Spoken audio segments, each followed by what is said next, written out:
I'd like to welcome you to this day of the RCA convention and a special welcome to our guests and speakers this morning, Lianne and Etiel Forman. The Formans are both attorneys and founded CCSA, Communities Confronting Substance Abuse, in 2018. Through their own family struggles, they founded CCSA to create greater community awareness and education about substance abuse and addiction in the Jewish community. And they are with us today to share that awareness, but most importantly, to give tools to the rabbis for how to understand and how to respond when, not if we deal, but when we deal with this issue in our communities. So thank you so much for joining us. Thank you for having us. So just to set the table a little bit, Etiel will talk about our story briefly, just to give you some context. Content and context. I will talk about latest trends and facts around addiction, just what we're seeing, what we're hearing. We'll talk a little bit about stigma and, having to reframe addiction as a disease, not as a moral failing or a character flaw. And then what we can do to break that stigma, how we can help families, what can rabbis do specifically in their communities, and just a little bit of Q&A if you want. We want to keep this as much of a conversation as possible. And we always find that when we do these kind of presentations, the questions and answers are really what generate the most in terms of dialogue. So we welcome that, but I'll let you start. Yeah, and again, in terms of questions, if it's easier to just put them in the chat, go ahead and do that. We're going to leave, hopefully 10 plus minutes at the end for some Q&A. But again, we'll try and address things if we see them in the chat as things are going. So just a brief history around our journey, which I think is instructive. We live in Teaneck, New Jersey. We are parents of 5 children. Our daughter Ilana is our second oldest child. When Ilana was the summer before she started high school, she was very anxious about starting high school. Something those of you who have had children that have gone through that can certainly relate to. And one evening, Lianne and I were out taking advantage of a quiet summer evening and grabbing a bite to eat. We came back and we found Ilana drunk. We had never seen her use alcohol before. She was quite sick. And we put her to bed and said, look, we're going to talk about this in the morning. What she told us after the fact was that her anxiety was so profound. She was looking for a way to calm down. And her frame of reference was TV shows, movies, where when people were anxious, they took a drink and it calmed them down. And so she said, well, I'm really hurting now. I'm going to try this. We didn't have a lot of alcohol in the house. We had a bottle of whiskey I'd gotten as a gift from a work colleague, and so some wine and things like that. And she took whatever she could find, poured it into a big glass, and just drank it down. Thank God she didn't get sicker than she did. She told us again years later that before she got sick, she looked in the mirror and said it was a real aha moment for her. This was what was going to make her feel better, because it worked. It calmed her down. Being responsible parents, we got her into the care of therapists, we're watching this very carefully. What we didn't know was that throughout high school, although externally she was certainly functioning quite well, she was a straight A student. She was, captain of her soccer team and founded the chess team at her school and had friends. But all the while she was continuing to experiment with substances, alcohol and marijuana primarily, and she was getting it from friends who had older siblings who were using. These were, well-meaning parents who we certainly trusted. And she would go to their home on Shabbos, frequently, and her friend's older sibling would supply her and her friend with, alcohol and marijuana. What she didn't know, what we didn't know, was that through this experimentation, her brain chemistry was changing. These substances were going from something that were just there to make her feel better to something that ultimately, when she ended up in full-blown addiction, were things that she needed to function. She talks about it as a battle between her heart and her brain. Her heart wanted to stop, but her brain had started to become so dependent on these substances that she just couldn't. As she went on to college, she had exposure to harder and more dangerous substances. And that's when her addiction really started to negatively impact her life. She started performing poorly academically, was not going to classes, And it all came to a head one night when we took her out for her birthday for dinner at a restaurant, met her in the city. And, she turned to us and had the courage, thank God, to turn to us and say, Ima, Abba, I have a problem with drugs. And honestly, I don't remember much more about that evening, because as a parent, when you hear that from your child, your world just starts to spin. I think we said things like, we're here to support you and get you the help you need. And we love you and all of those things. I like to think we said all the right things. But that really was the beginning of our journey as a family into the world of addiction and ultimately recovery. Over the course of the next several weeks, we worked with her to get her into rehab. And she did ultimately, call us one Motzei Shabbos and say, okay, I've done the work. I found a rehab center. I'm on the plane. I'm headed down to Florida to go into rehab. And it was a rocky path. And for most people suffering from substance misuse and addiction, recovery is not a straight line. There was a period of 3 days where she had left treatment with a friend that she met in treatment against medical advice. She either sold or lost her phone. She doesn't remember, but we didn't know where she was. We didn't know if the next call was going to come from the police, the coroner, jail, or her. Thankfully, it came from another treatment center checking on her insurance. She was ready to check herself back in. Just a postscript to that, that same friend tried to get her to leave treatment again, and Ilana said, no, I'm going to stick it out this time. A few short months later, that friend died of an overdose. So we are feeling very fortunate, frankly, to be able to be here speaking to you from a position where Ilana, thank God, is now 3 years plus in recovery and doing well. Where it all came to a head in terms of what we've done with our family's journey was one Sunday morning in the local Dunkin' Donuts here in Teaneck. We ran into the rabbi of our shul, who was aware of things going on. And he asked, how's Ilana doing? And Lianne, who has a tendency occasionally to be just a little bit sarcastic, turned to him and said, Rabbi, you wouldn't believe it. We must be the only people in all of Bergen County dealing with this problem because nobody talks about addiction. And he just kind of sadly shook his head and said, if you only knew. And that's when we realized that we had an opportunity to make sure that no family would go through what we had gone through alone. We went to speak to each of our children before we decided to publicly discuss our story. First and foremost, Ilana, and to her credit, and she was in early recovery at that stage, and she said, absolutely, my only condition is I want to make sure that it's clear how people can reach out to me if they need support and help, so that I can be there for them. But yes, I'm willing to talk about my story publicly. We had to go to each one of our other kids, though. We said, look, you're going to be known as the brother or the sister of the addict. We have kids who we're heading towards marriageable age. And, one who's, in slightly more yeshivish world than perhaps he grew up in. And we said, we don't know how this is going to impact things. And when you start thinking about shidduchim, and to their credit, each one of them said, no, we're comfortable. And our son, interestingly said, he goes, anybody who's not willing to see, to understand that this is a part of my life, is not someone I'm interested in. Thank God that son is now engaged and getting married in August, so it all worked out. But it was, it really was very brave. And if any one of our children had told us that they were not comfortable, we never would have done any of the things we did. But we are fortunate that they did say that, and we set out to see what we could do in really eliminating stigma around this issue in the Jewish community. We organized an awareness event in May of 2018. We got a clinician to come speak, somebody who was in recovery, a local rabbi, Rabbi Larry Rothwax, who's been an incredible help to us, through all of our efforts. I spoke. We went to the press, both the Jewish press and the secular press, and we told the story because we decided if we're going to do this, we want to do this and really maximize our impact. We didn't realize the stories would appear on the front pages of the Bergen Record, the Jewish Standard. It was all over both the Jewish and secular press.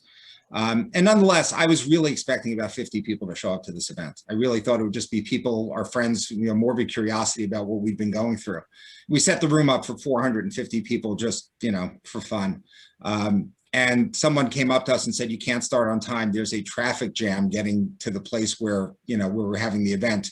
Over 700 people showed up and close to 300 watching it online. And that's when we knew we'd really struck a chord. We had the foresight to put feedback cards out that night to solicit feedback from the community about what people wanted on this topic. And there were really three themes that came through, and those have been the three pillars that have guided our work since that night around this issue. One was they wanted a support group for loved ones of those suffering from substance misuse and addiction. We started that support group almost immediately. To our knowledge, it is the only free of charge support group focused on the Jewish community for loved ones of those suffering from addiction anywhere in the world. Now that we're in COVID world, that group meets on Zoom, and we actually have people who attend from all over the country. And many who have told us that it is the only place where they can discuss this issue with other Jews because they're just not comfortable talking about it in their own communities. And we've had people from the entire spectrum, from an intermarried secular Jewish couple all the way to, the most yeshivish communities attending this group and finding fellowship around this issue. The second issue was they wanted more. The second thing that came through his feedback cards is they wanted more education and awareness events, and we've run them regularly since 2018 in person, and then again during COVID times on Zoom. And we've had thousands of people attending them and learning more about these issues. And then the third was they wanted the schools to be doing more around this topic. And so we went and developed an evidence-based set of programming for both middle schools and high schools, because these issues they start early. And Lianne will talk about that a little bit more, but they start early. And this school year, and mostly really this semester, because the first semester was a COVID wasteland for many schools. We've now presented to approximately 25 yeshivos, both middle schools and high schools, over 3,000 students, and we've also addressed parents of many of those schools, over 1,000 parents that have come to our programming. We view this as a communal issue, and a communal issue deserves a communal response. And to be honest, the rabbis of the Orthodox community are the next frontier for us. We believe we've made a lot of inroads in the schools. We've made a lot of inroads amongst children and their parents, but there's much more that can and needs to be done. And so hopefully this will open your eyes to some of the things that you as rabbis can do to help us in our mission of eliminating stigma around this issue. Okay, so one thing that happened to us as a family, aside from the pain and the trials and tribulations of our journey, is that we really had to reframe what we thought about addiction. And Etiel will talk more about stigma, but in our minds, when you mentioned the word addict, it was some derelict bum under a bridge with a needle hanging out of their arms. It was not this nice, sweet little girl who went to yeshiva. And so we really had to reframe, and we really had to take upon ourselves to educate ourselves, that this is a disease. It is not a choice. It's not a moral failing. It happens over time. It did not happen overnight. It was really a process. Ilana talks a lot about how, she was experimenting. She thought it was normal experimenting in high school with marijuana and with alcohol, and that, she wasn't doing it very often, and she was doing it here and there. But in retrospect, it was already hijacking her brain and laying that path for a full-blown addiction later on. And in terms of addiction itself, and this is something that, always strikes me, not everybody who drinks alcohol or tries marijuana becomes an addict, but every addict will tell you that's where they started. And many of them start very, very shockingly young ages. So, one of the things that we're seeing, and again, this is a lot of anecdotal evidence from our support group, from the schools that we go to, the parents we talk to, the students we hear from, but a lot of it is around alcohol in particular in our world, because in Jewish culture and ritual, there's a lot of alcohol, Kiddushim, Shalom Zachors, you name it, there's alcohol, there's Simchat Torah, Purim. So we know from, and it's not, a great amount of data, but it's some data, at least we know from a study that was done amongst the high schools, at least, that in 2019, 2020, as compared to national averages, binge drinking and drinking in the last 30 days was significantly higher in the Orthodox Jewish community as compared to the national averages. And while national averages have declined, and that data is through 2020, we don't know what COVID did to that data, and I would argue we're going to see it go back up again. But at least in terms of alcohol use, binge drinking, which is drinking more than 4 or 5 drinks in one sitting, which could be a couple of hours. For women, it's less. For men, it's, it's 5 drinks. For women, it's 4 drinks. Depends on body weight and age and all that. For teenagers, it's even less. That's a real issue amongst our youth. And a lot of it we talk about with parents modeling, what do kids see? They're going to do what they see, not what they hear. So, for families who have a bottle of wine Friday night and drink the whole thing, as opposed to pouring glass and putting it away, that's a very different message. Or bringing out a $200 bottle of scotch and oohing and eyeing it and sending that message. This is something really important, something that should be coveted and glorified. Again, that's, and we can have this whole discussion about dry shuls and dry kedushin and should the shul be a safe place? Like there's a whole lot of topics that can go with this. I know where Rabbi Rothbeck stands on it. But it's very much about understanding what the message is, as opposed to, I'm not lecturing you or telling you what to do in your shul, but understanding what the message is to our youth and what they're seeing. COVID, like I said, has had a tremendous impact. Anybody who is vulnerable to mental health issues in general and addiction specifically, definitely, has become more susceptible to it, if not fallen victim to it. The legalization of marijuana here in New Jersey and in New York is definitely sending very mixed messages to our youth, and also providing them with greater access. We ourselves are hearing about, kiddush clubs that instead of, downing shots of scotch are now eating edibles, marijuana edibles, now that it's legal for over 21. So again, that's the same way our kids are seeing, the kiddush table set up with Macallan's, now they're going to see edibles out, and that, which again, I laugh a little bit because you can't light up a joint on Shabbos because you can't, create a fire, but you can eat an edible. That's okay. But the messaging again is tough, and the access is going to increase. And I think with what we're seeing with drinking in the Jewish community with our youth, I think we're going to start to see with marijuana also. As Etiel mentioned, the support group that we have and the calls that we get, and I argue for every person who's in the support group, there are 3 more or 4 more that have called me and told me their story, or their story, and then at least 10 more that have never even called us. But every story we hear, demonstrates how alone people feel, how they feel really isolated. And again, we'll talk about stigma and what that does. But we're talking about people from all walks of life. I have had rabbis and rebbitzins. I've had professionals, doctors. We've had a Satmar woman who called us from a very Jewish, obviously, community, saying that, she was 3 days in recovery after having gotten hooked on painkillers and then moving on to alcohol, and she was trying to get help. But again, the refrain is that nobody can talk to anybody about this because they're ashamed. They feel alone and they don't feel connected to their rabbi. They can't talk to their rabbi. They can't talk to anybody in their community. And the questions that we get from kids also demonstrate a level of lack of understanding, I guess is the best way to put it. We're really trying to reframe for kids that this is a disease, that, in order to get people help, in order to save lives, they have to be willing to call out behaviors that they see either for themselves if they're struggling or for friends. Kids will ask a lot of questions, A, demonstrating they know a lot more than we think they do, and B, demonstrating their concern and their worry about other people. And so, we're seeing these trends. We're seeing, what is happening with our youth. We're seeing what's happening in our communities. I think that leads into stigma. Yeah, so I want to pose 3 questions around stigma around this issue in our community. Number 1 is, why does it matter? Number 2 is, why is there an elevated level of stigma around this issue in our community? And then number 3, what can we do about it? So in terms of why it matters, I'd like to start by talking about some research that's been done by Dr. Marco Venero. It was published in 2018. Dr. Venero was studying rats. And what he did was, he put his rats in a cage in front of 2 levers. If they would pull one lever, they would get a hit of heroin or methamphetamine and all of the high associated with those drugs, which are highly, highly addictive substances. If they pulled the second lever, it would open up a door that would allow them to socialize with another rat.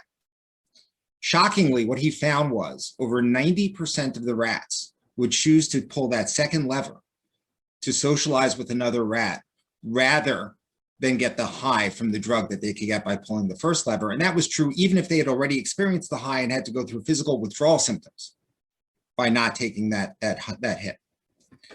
So what does this teach us? Dr. Venera was doing this research in the context of treatment and the involvement, of community and treatment, but I think it's much more profound for our community.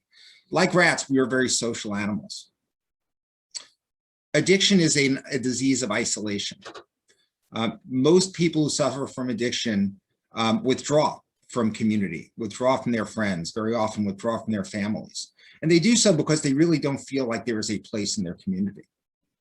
Ilana talks about how she wanted to reach out for help when she was in high school, but she was afraid of being labeled a bad kid. And so she never reached out for help. Families suffer in silence around this issue because they're afraid, again, of being labeled and being viewed as bad parents or a family that when something went wrong with them. And so if we can figure out how to embrace people suffering from this disease and their families, how to create an accepting environment around this and eliminate the stigma. Number one, we could potentially stop people who are susceptible to going down that path and might be, teetering towards heading towards addiction by giving them a community that can fulfill some of those needs that they're trying to fill through their substances. And two, we can definitely improve outcomes. So the bottom line is we can save lives if we can figure out how to eliminate the stigma. So why do we have this elevated level of stigma in our community? And the truth is, it's not just the Orthodox community. It's many faith-based communities that suffer from this. And the reality is, it's mostly out of ignorance. At the end of the day, we hold ourselves up to a very high standards of morality, high standards of ethics, as we should. But because we don't understand that addiction is a disease, and we look at it more as a choice or a moral failing, we tend to look at it and say, these are things that don't happen in our community. I'd like to call it it's othering. That happens elsewhere. It doesn't happen with us. And the second we do that and say it's not as much of an issue in our community as it is elsewhere, which sounds like a very innocent statement to say, what you've done is alienated anyone suffering from this disease. And they will leave our community and look for a place where they can be supported. And so we have seen a shockingly high correlation of people suffering from addiction to those who are leaving Orthodoxy. And that's, frankly, shame on us, because that means we're not creating a space for them to feel comfortable within our community. So what can we do about it?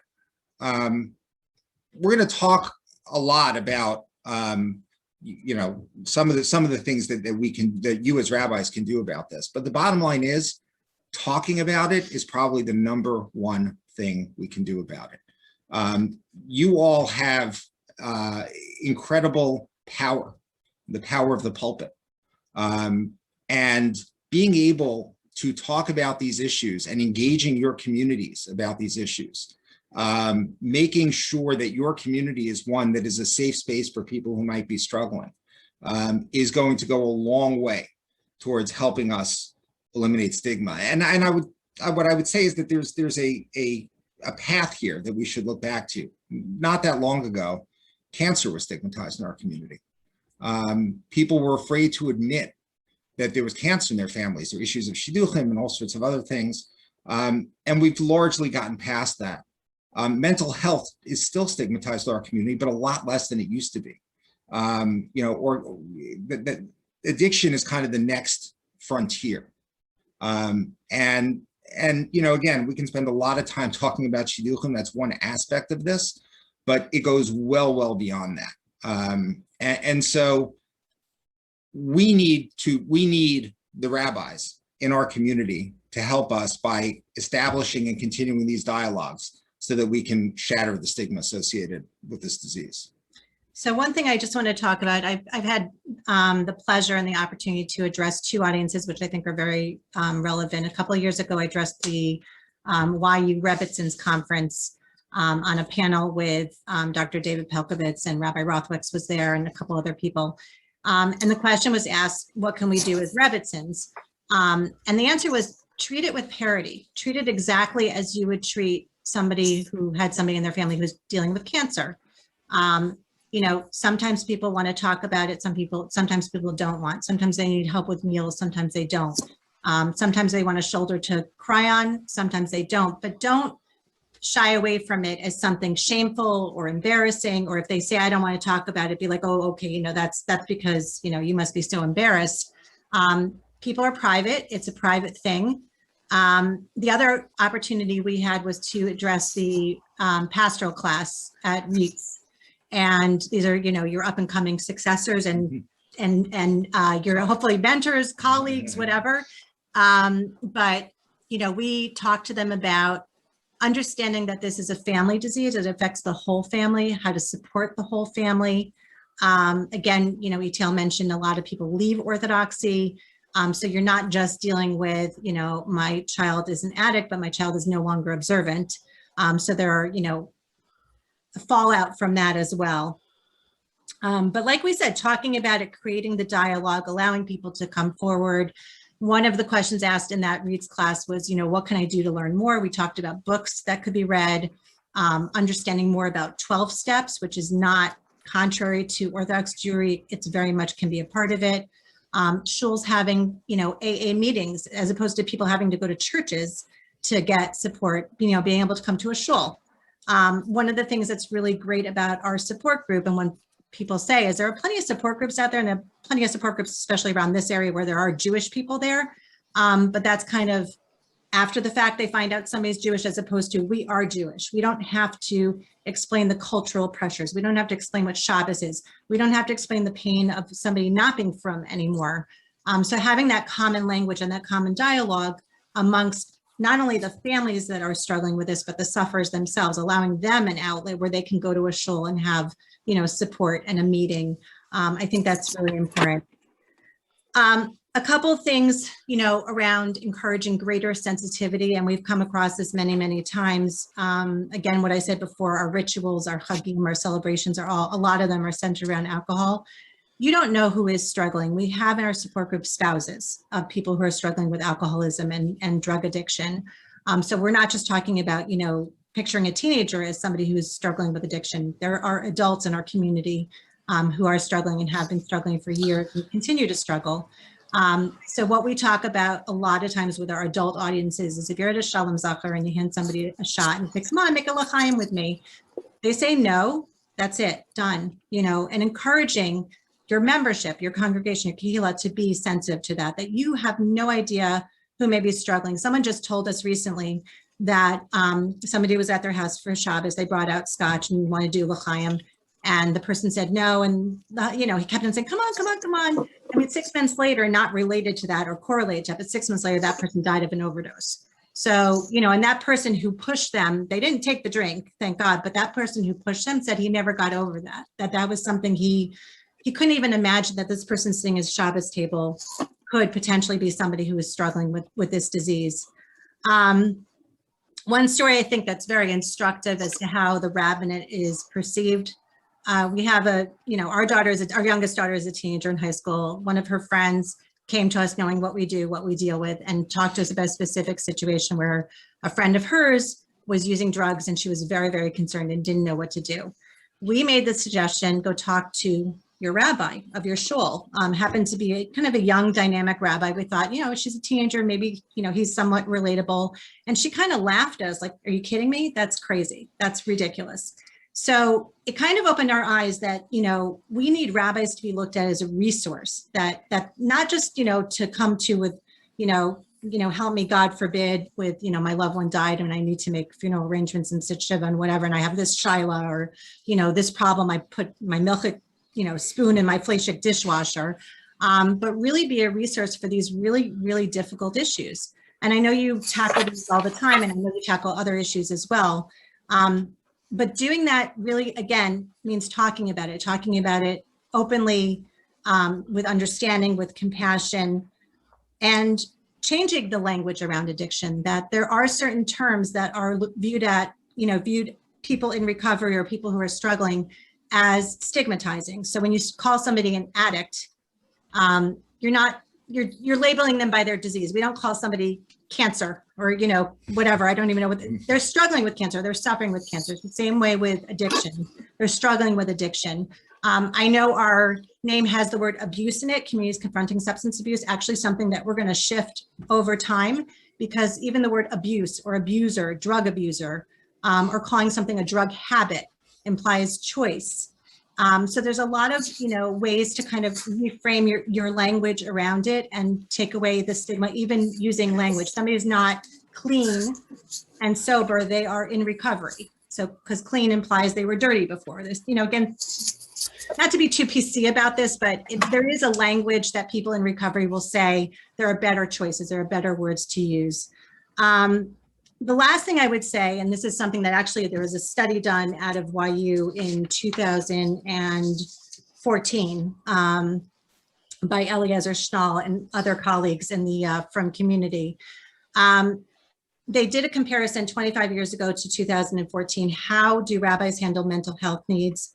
And it kind of showed in the beginning that mental health needs were not being properly treated, that there was a lot of stigma, and thank God the stigma has, you know, decreased in 2014. And now I would argue, you know, 7 years later, hopefully it's decreased even more.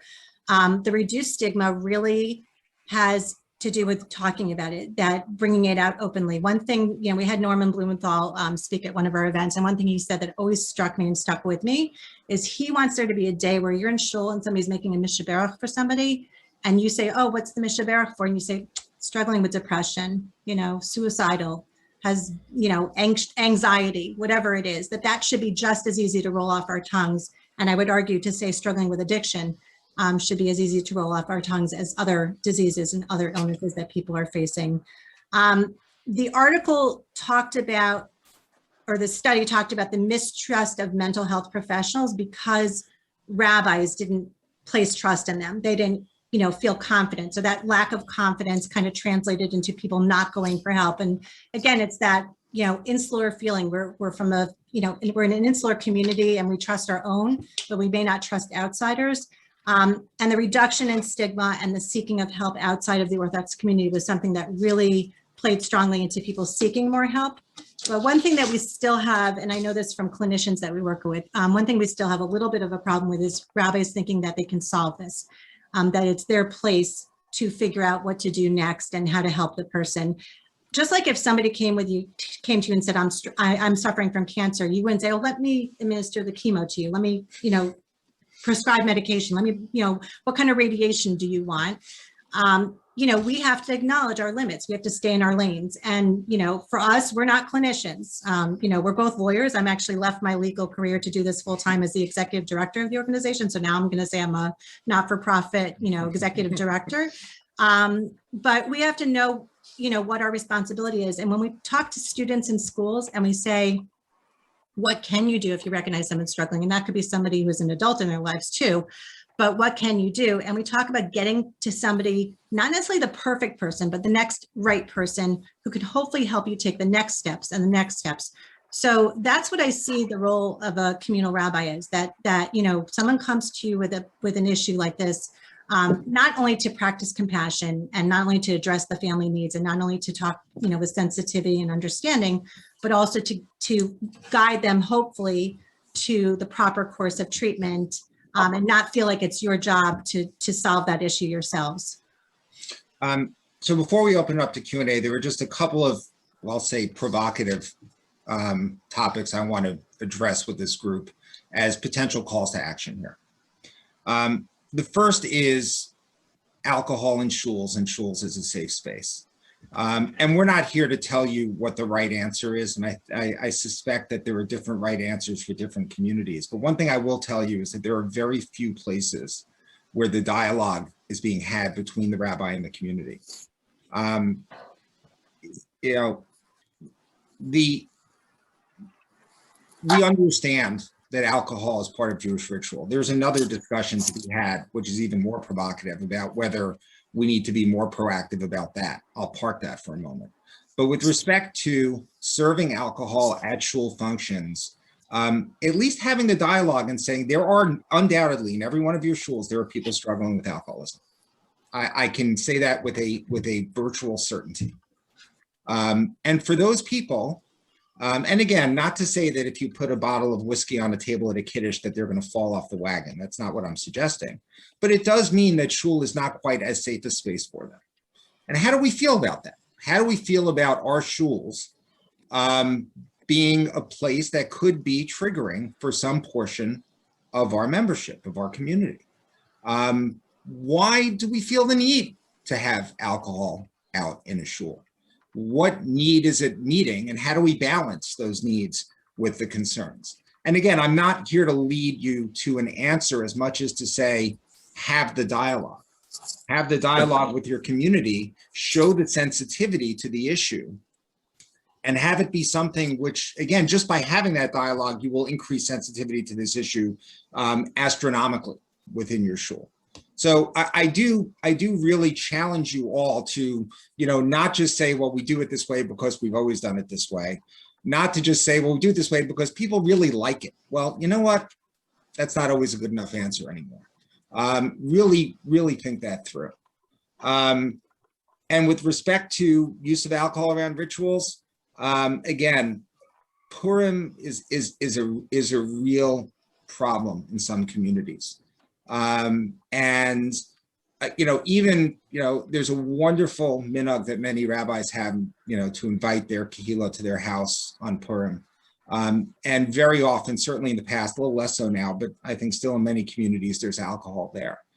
And the modeling that we are, putting out there in those contexts is something that I think you all as rabbis have to think about.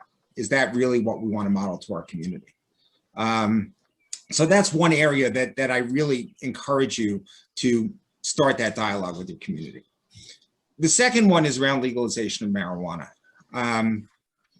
Again, in New York and New Jersey, it's now legal. It's legal in Colorado. It's legal in a few other states. I've lost track. It's going to be legal everywhere. The reality is the marijuana lobby is incredibly well-funded and incredibly powerful. And I'm not here to make a moral judgment about an adult making a decision whether or not they want to use marijuana. But my question is, should we as an Orthodox community have a perspective on this? There was a horrifying article that I read, somebody who, has the title rabbi, suggesting that there was a spiritual benefit to marijuana. I wrote a letter to the editor of that publication, and fortunately I have editors because my first version was probably a little bit too nasty. But there are people out there suggesting that, and there are people out there believing that, okay? We are not fixing that dialogue. When I say we, I mean, leadership of the Orthodox community. So my challenge to you is to first educate yourselves, because you have to understand what it means, right? What is cannabis? What effect does cannabis have on the brain? What are some short and long-term risks to cannabis use? And all this information is readily available. Frankly, you can find it all through links on our website to information, if nowhere else. But once you educate yourselves, I think to express a view and have a dialogue with your community about what is the Orthodox Jewish perspective on this? How do we feel about substances that are, that are there to, take us away from reality? How do we feel as a community about those substances being used within our community? And I will tell you that particularly, and not exclusively, but particularly in the 20s and 30 somethings within our Orthodox communities, we are seeing significantly increased cannabis usage socially by these adults. Whether the rabbis are aware of this or not, I don't know. I suspect in some cases they are. And this is something we need to take a stand on for a number of reasons. One, again, we don't want it to corrupt our perspective on halachic Judaism. But two, because of what it's doing to our youth. And that's really, a key part of this.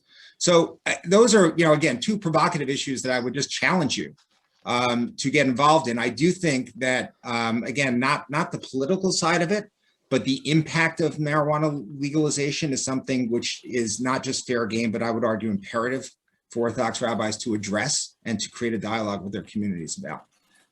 Pretty soon, those of you in New York, New Jersey, your mispalim are going to be able to go down the block to a dispensary and buy substances. Rabbi Orlian. Cousin Uri. Yeah.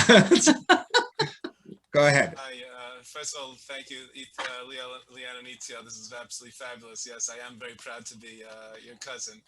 Ashreichem and Ashrai. Just very specific about this point you're raising now about the legalization of marijuana. I'm wondering the following, and maybe you have better perspective. If we stand up and say, X, Y, and again, I know they're in more delicate ways. I'm just presenting it as as a straw man. This is terrible. Could that backfire on all the 20-year-olds who are so, oh, the rabbi says it's terrible. Now I really want to see how it is. We're going to, sometimes when you speak badly about something, that sort of pushes the, pushes a certain element or a certain personality that, oh, the rabbi says it's terrible. Now I really want to try it. So I would reframe it a little. I don't think I would ever recommend anyone say it's terrible. But there's a big difference between saying it's terrible and saying it's dangerous, and it's it's potentially dangerous. It's dangerous certainly in terms of what we're modeling to our youth, and it's inconsistent with our value system. Look, I mean, there's been a lot of ink spilled over what would Rav Moshe have written in his chuvos around cigarettes if he knew what we know now, right? Would he have just come out and said, not just that it's not a davar shavel chol nefesh and therefore asur on yontif, but would he have just said it's asur altogether? And again, if you read his chuvos as we were learning more, you all know he got a little bit less comfortable with it over time.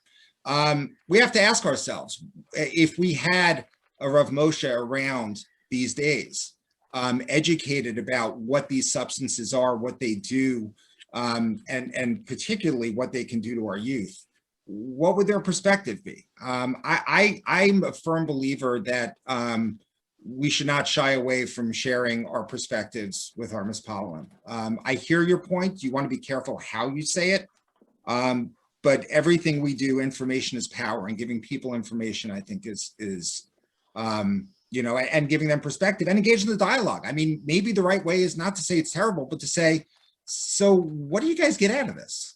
Like, what is it doing for you? Why is it an important part of your lives? Let's talk about that.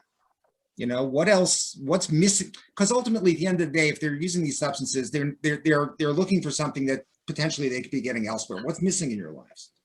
These are all great opportunities to establish dialogues more than anything else. Yeah, and I just want to talk a little bit about your approach. I mean, just in terms of how we approach students in middle and high school, we do not use fear tactics. We do not talk about drugs as being bad. We talk about drugs as being dangerous. Every single one of our presenters, and Ilana is one of our presenters in the schools. We have Jewish adults, young adults in recovery who are doing these programs. Why? Because we're teaching them the science behind this. What do drugs do to the brain and body? What are some coping skills you can use? How can you, find a natural high, so to speak? How can you walk away from a bad situation? Why would you want to walk away from a bad situation? But nothing about it is scare tactics. It's all fact. And we get that question all the time from kids. Why is marijuana legalized if it's so dangerous? Why is it legal? But in terms of the approach, every single one of our presenters will say to the kids, I sat where you sat one day. I had someone come into my school, talk to me about drugs, talk to me about not doing drugs. And, in one case, at least, or at least two cases, the young man who does some of these presentations said, the presenter came in and said, drugs are terrible, they're bad. And he said at the age of 14, when he first lit up a joint and smoked it, he said, he lied. He lied to me because drugs are amazing. So it's not about, downplaying and saying drugs are terrible. Drugs do have a benefit. Ilana even said that drink, that made her calm, that calmed her anxiety, calmed her fears. And it did for a while solve her problems, but it created many, many more problems. It created misery and emptiness and a struggle and a journey that I wouldn't wish on anybody. So, we need to be able to approach everybody from that perspective of, we're not judging this, but we want you to be empowered with the facts and knowledge. And that means you need to be empowered with the facts and knowledge. You need to understand what marijuana is. When people say it's not addictive, it is an addictive substance. You can have marijuana use disorders. There is such a thing as physical withdrawal from marijuana. What does it do to the teenage brain as opposed to the brain post 25 when the brain is fully developed? Those are all things that understanding, the science and the effect and the emotional toll that this can take, gives you a better perspective as a rabbi, as somebody who can be a resource for, trusted and intelligent information, but also the compassion and understanding that goes along with that. If rabbis wanted to read more about this, you mentioned before recommending certain books. Yeah, I can send that to you. I actually sent it in an email to that class, so I have to go dig up that email again. It was a whole list of materials, but I can definitely send that to you to share. Yeah, and just in terms of factual resources, I'm just going to put in the chat our website, which has links to a whole bunch of resources, that are kind of reliable. We've vetted that they're reliable resources, and we'll give you, good facts. The other thing I would say is to all of you, to the extent that there's anyone you're aware of who would benefit from our support group, or other things we're doing, or just need someone to talk to. We talk to people, sadly. I think Lianne was on 2 calls with people in Israel actually earlier Today, this morning. We talk to people virtually every day. So it's we're here, as a resource. Other questions we can answer? Can I offer something? I really appreciated this session, and I thank the Formans. I also wanted to just bring out that I live in Beit Shemesh, and it's not far from a place that you probably have heard of, Returno, which is a center for addicts of different types of addiction being deprogrammed from the addiction. It's a very difficult process. And over the years, being an educator, I've had sessions there through my schools, at least 3 times. Once it was twice in the summer, 2 different schools.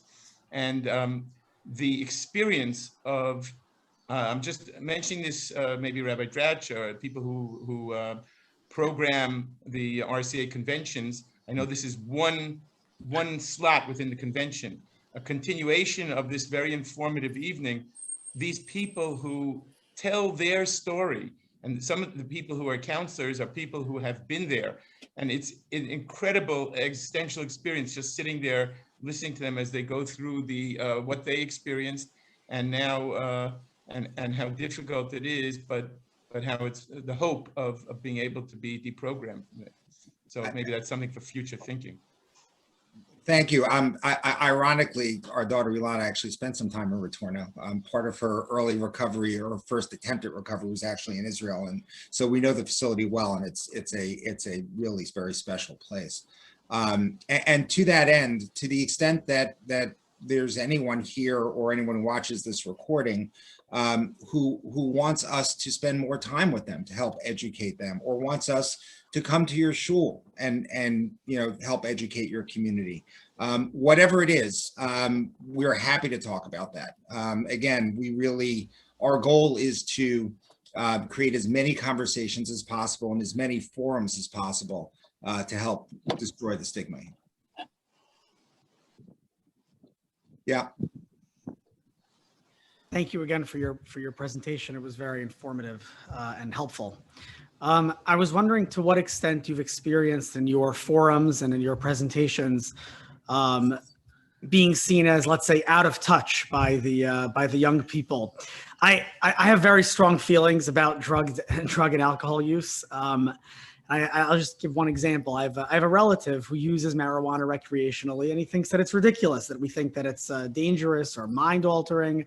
I think that I have very strong feelings about not changing our ability to control our actions in any way. But he just thinks that he's not interested in hearing what I have to say or my opinion on the matter. He thinks that I'm just out of touch.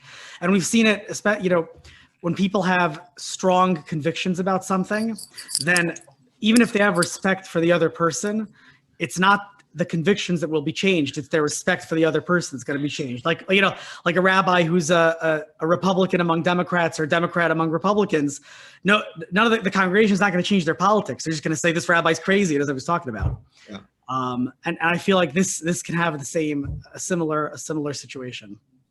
It's a great point. And look, we have an advantage when we go to talk to kids, because the science around the impacts of these substances on kids is kind of irrefutable. And it's just a whole different level of danger. That being said, are there kids listening to our presentations who laugh it off and say they're crazy? Yeah, I mean, part of the problem here is you don't know who's going to end up, with an addiction that's going to impair their ability to live their lives. So you could have, your relative, could continue to use marijuana and function perfectly fine as a productive adult member of the community, et cetera, et cetera. God willing, you shouldn't have anything, bad happen. Whereas somebody else, same situation, different body chemistry, could end up where it costs them their job, costs them their marriage, costs them, leads them towards other more dangerous substances. And so it goes back to what Lianne was saying earlier, which is we try really hard not to use judgmental terms around alcohol and substance use. We try really hard to talk about empowering people and understanding, impacts. It's easier with kids than adults, no question about it. But even with adults, I think that, they're not always getting their information from reputable, reliable sources. And they are falling. There's a lot of marketing now, a lot of marketing dollars being poured into, particularly marijuana. And the marijuana lobby is providing information they want their customers for life to see. So just being a bit more of an honest broker, and just talking about, again, I think you as rabbis have a particular approach to kind of say, how can this be a negative towards your relationship with God, right? We don't have the ability to say that. That's not who we are. Or have you thought about how this might impact, your religious observance and your relationship with God? That's a dialogue to have. And again, once you're having the dialogue, if you're not being judgmental, you've got a fighting chance. But it is certainly a risk, and I get that risk for you. Yeah, and I know Etiel mentioned this earlier that, we have situations where people call us. So I'll without attributing community or any identifying information, I have a mother, and when I say mother, I'm talking about a grandmother, who called me. Her son, who is in his 30s, married with kids, using marijuana recreationally, is really starting to develop an issue where it's affecting his work, it's affecting his marriage, it's affecting his ability to be a responsible father. It's led to other issues with gambling. And she is beside herself because, first of all, she says this crowd, this 30-something crowd in this particular community, they do this. This is what they do. And like I said before, there are shuls where, I'm not seeing it, but hearing that Kedushim are edibles instead of scotch. So being aware, putting your finger on the pulse of your community, not sticking your head in the sand or turning a blind eye, but really understanding that's one of the ways not to be out of touch, so to speak. And speaking to somebody like this, like she says, I wish I could go to the rabbi, but they're not listening. The rabbi's not listening. And it's not just my son, it's his friends, and they all do this and they reinforce each other and they all think it's the right way to be and hang out on Shabbos. And this is what they do. And meanwhile, maybe he's the only one that's struggling and suffering these consequences, but one is too many. Yeah. So, what can they do? What can this mother do who really wants to save her grandchildren at this point? Yeah, and I just want to comment because Lianne mentioned gambling and behavioral addictions are a whole nother topic, which are really important as well for you as rabbis to understand. Gambling, sex addictions, pornography, and various others. There are even things that are shopping addictions. There are various other things, but behavioral addictions are really no different than substance addictions. Instead of the substance causing the dopamine release and the high, it's the activity, it's the behavior. And so, if somebody, and it's particularly tragic in our community where, somebody has a pornography or a sex addiction, being able to recognize that this is disease. And again, making sure that you're keeping that in your mind as you are dealing with these very, very challenging, potentially halachic issues is really important as well.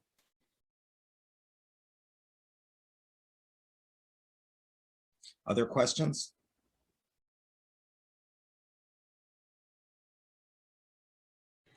Well, this has really been a very wonderful, enlightening and challenging presentation. I know that those of us who are on live have really gained tremendously, and the many who will watch it recorded will gain as well. And we really thank you very much for your openness, your expertise, and I guess most importantly, for being the people that you are in the community. It's could not have been an easy. It was not easy, and it continues to have its challenges. But know that you are very, very much appreciated by each of us, and that we thank you for challenging us to step up as well in this very important matter. No, thank you. And again, I ask forgiveness if I was too bold in some of those calls to action, but it's something obviously we're passionate about. We're putting just, in the chat now, an email address and again, our website again, a couple email addresses in terms of being able to get in touch with us. So please, feel free, if we can be helpful, reach out. And we are, again, want to thank you, Rabbi Dratch, for having us. We expect to spend a lot more time, focusing on shuls and rabbis as kind of, again, the next frontier in helping to challenge the stigma. Well, I hope this is the beginning of our partnership, and the next time be even more challenging. How's that? Great. And provocative. Thank Don't you forget both. provocative. There you go. Thank you all for joining us. Thank you for Thank having you. us. Thank you.